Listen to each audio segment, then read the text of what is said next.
Every few years, someone shows up in Friars Point, Mississippi, asking particular questions about its past.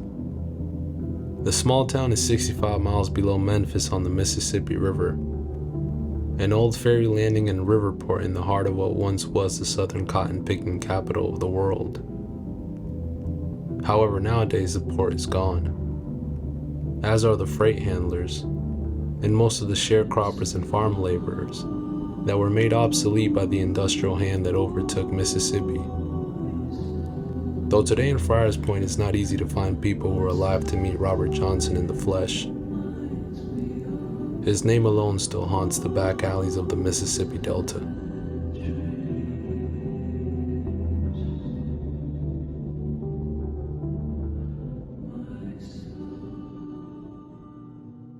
Each fall there was a flood of people, drawn out of the cities for harvest at high cotton time. Hustlers, musicians, and gambling men would all come in to circulate among the riverside taverns and party houses along the Delta.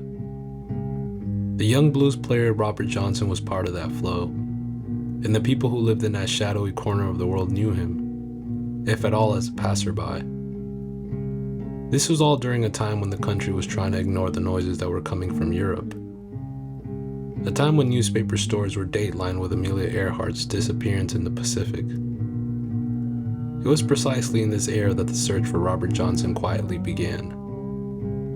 In the 1930s, among the more curious side streams in merchandising were the products sold under the name race records, records that specifically targeted black audiences. They represented a special world of fiery jazz and melodic blues, which few white outsiders knew or cared about. The curiosity about Robert Johnson began with a small group of music enthusiasts that frequented the record shops in Harlem and Chicago's South Side, looking for a new sound. From the jump, Johnson's records provoked arguments and generated speculation about who exactly was responsible for such a daunting sound. Interest quickly built from various record labels, and an attempt to locate Mr. Johnson and bring him to New York City was set in motion. However, in time the word came back. Robert Johnson was dead. He'd been murdered. The record companies had learned that much and no more. The search for the mysterious Johnson ended there in one sense, but in another it had just begun. From the outset, his life presented a mystery. The only reference to his trail was a few songs that mentioned towns alongside the Mississippi River, even though the actual songs themselves were recorded somewhere between San Antonio and Dallas, Texas. For years, gathering vague accounts of his existence were the only insiders as to who the man was, where he came from, and what shaped his art. The assumption has been that the answers lie with the people who were his immediate audience, the wayfarers who prowled in Friars Point and the neighboring towns. Those are the people who can give witness to the picture in which Johnson belongs, and how exactly he met his demise. Was he a kid whose passions got him killed? A musician caught up in a murderer's love triangle? Or a poet who purchased his talents by striking a deal with the devil? The descriptions are widely divergent, but they've been oddly consistent on one final point. Most of them agree that someone came to collect on Robert Johnson's life one fateful night in 1936.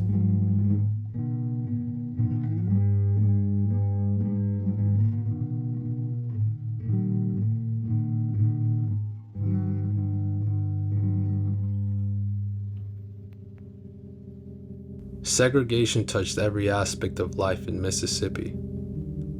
Racial discrimination was so prevalent after the fall of Reconstruction that some whites saw no need for Jim Crow legislation. They believed blacks should instinctively know their place in Mississippi, which from the end of the Civil War had recorded the highest number of racially motivated lynchings in America. While some accounts claim that not too many people suffered more than blacks in the Deep South during the period leading up to the Great Depression, a majority of residents of the Magnolia State were impoverished long before 1929, knowing very little apart from the hard times of their day. As a traveling performer in this era of Mississippi, Johnson would play mostly on the street corners, juke joints, and Saturday night dances, struggling to make a living. Johnson had little to no commercial success or public recognition during his lifetime. Most of his legacy and legend would come posthumously. Nearly every biographer that has had the chance to research Johnson's life documents the similarities between an ancient German death ritual and the alleged dealings in which Robert Johnson acquired his talents.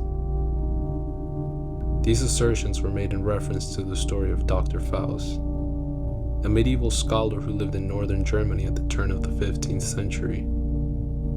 Amongst his peers, it was widely believed that the esteemed astrologer and alchemist summoned the devil at a nearby crossroads. Within folklore, the crossroads are said to play an important role in a person's life. A crossroad is an ambitious place. It is neither here nor there, not at your destination, nor the place where you started. It is the place where you have to make a decision on what path you take.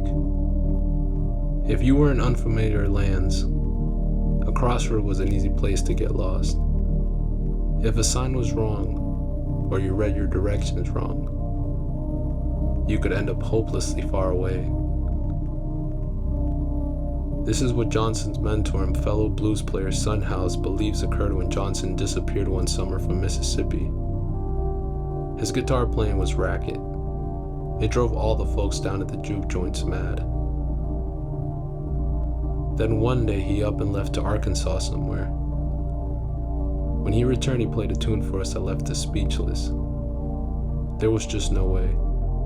He had to have sold his soul to be able to play like that. From then on, Robert Johnson's visit to the Crossroad would go on to be a watershed moment in the history of music, and is often referred to as the origin of rock and roll. This event, albeit shrouded in mystery and skepticism, has gone on to define not only Johnson's life, but also the blues as a genre. Many of Johnson's recordings were highly evocative of his connection to the supernatural. Arguably his most famous song, Me and the Devil Blues, depicts his infamous deal with the devil. Johnson hauntingly sings about Satan knocking on his door one morning, reminding the young blues player that his time has come. Meanwhile, his ghostly record, Hellhound on My Trail, is enough for the listener to understand that Johnson is portraying himself to be a deeply troubled individual. It is easy to observe how a man whose life left much to the imagination became a subject of urban folklore proportions. The small collection of eerie recordings left behind by Johnson, several of which were made months before his untimely demise, only serve as a haunting reminder of the tragic reality and despair of a man at the gates of eternity. Johnson's official death certificate attributes it to complications from syphilis, but his contemporaries say it was murder, whiskey laced with poison, courtesy of a jealous husband of one of Johnson's lovers. He was set to play in Carnegie Hall just a few months later, but instead he was laid to rest in an unmarked grave somewhere in Mississippi. He was the first, but not the last musician to pass away at the age of 27, becoming the founding member of a notorious club no individual wants to join. Robert John, y'all know him? I heard of him. You heard of him? And you see where he went to the crossroad and stayed there at 12 o'clock when the devil played the guitar and handed it back to him? You saw that? I saw the movie, yeah. Well, that was actually true. Really? That was true. Blues is devil music.